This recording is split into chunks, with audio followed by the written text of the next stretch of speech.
Macherla MLA Pinnelli Ramakrishna Reddy ముందస్తు bail పిటిషన్పై తీర్పు అయితే ఏపీ రిజర్వ్ చేసింది. వాదనలు విన్న హైకోర్టు తీర్పును రేపటికి రిజర్వ్ చేసింది. ఓ పోలింగ్ కేంద్రంలో ఈవీఎంను ధ్వంసం చేసిన కేసులో పిన్నెల్లి పరారులో ఉన్నారు.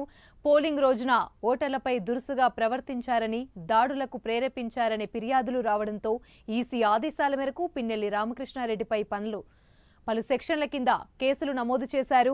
పరారీలో ఉన్న పిన్నెల్లిని అరెస్ట్ చేసేందుకు 4 పోలీస్ బృందాలు తెలంగాణలో గాలించగా ఆయన తప్పించుకున్నారు. తర్వాత ముందస్తు బెయిల్ పిటిషన్ను దాఖలు చేశారు.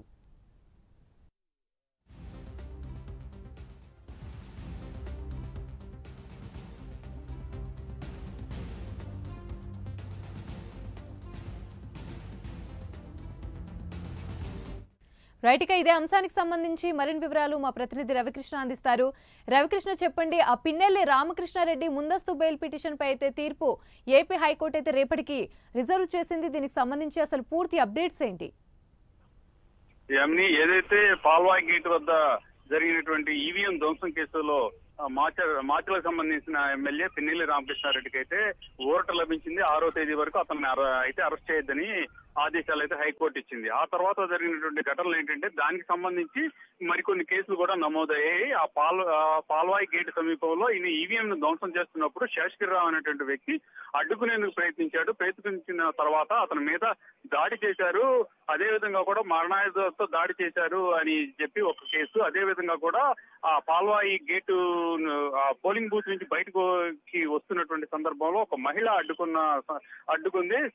సికామణి అనేటువంటి మహిళ. ఆ మహిళని దురుసుగా ప్రవర్తించడం కాక ఆమెను అసభ్యంగా దూషించారనే ఒక కేసు. ఆ తర్వాత కారంపూడికి సంబంధించి కారంపూడిలో ఈ టీడీపీ కార్యాలయాన్ని, అదే విధంగా కూడా టీడీపీకి సంబంధించిన వాహనాన్ని కూడా ధ్వంసం చేశారు.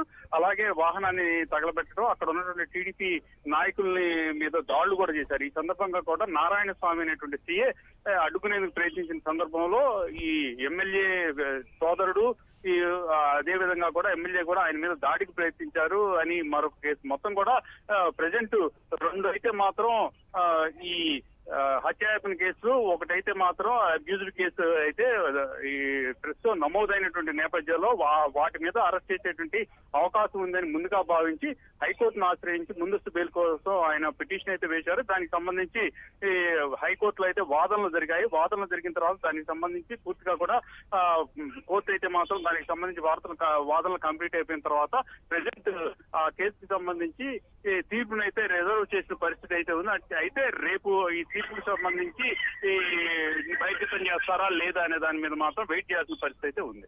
Right, thank you Ravikrishna.